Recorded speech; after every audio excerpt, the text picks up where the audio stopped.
My name is Nikat Datt. I'm a Pakistani digital rights activist.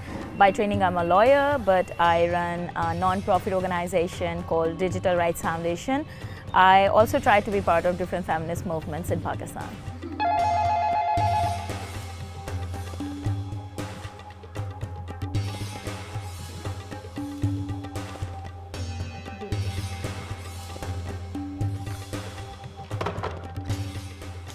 The anger and outrage was that why women are going through this, form of violence, and there is nobody to address that. No matter we have laws, no matter we have law enforcement agencies, no matter we have people who at the government level who want to address this, but it was not translating into practical action.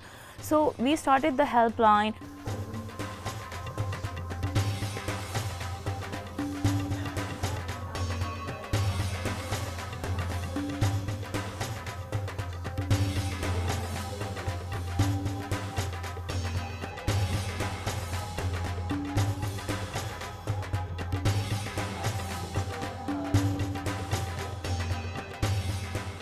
A young woman or a woman in the rural areas or a woman in the cities or in the towns or at the workplaces and in the homes, wherever they are, they should know their access to technology is very strongly connected to their fundamental rights.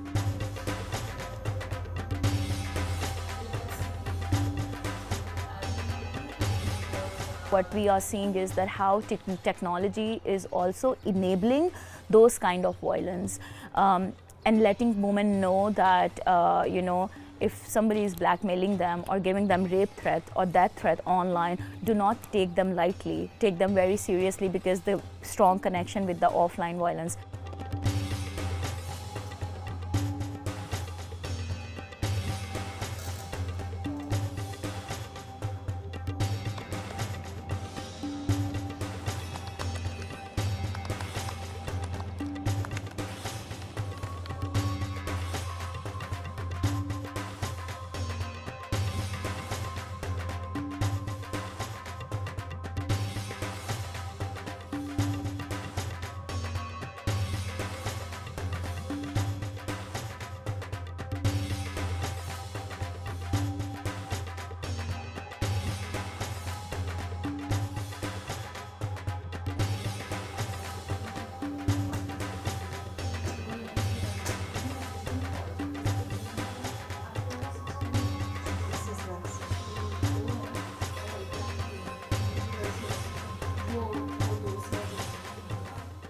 If this won't come as a priority for the government, I think this will be a disaster in coming years, when we'll keep talking about the access to information but won't address what are the challenges that this access is also bringing into the cybersphere, especially against minorities and young women and girls. क्योंकि वो मुशर्रफ का दौर था, तो Musharraf basically वो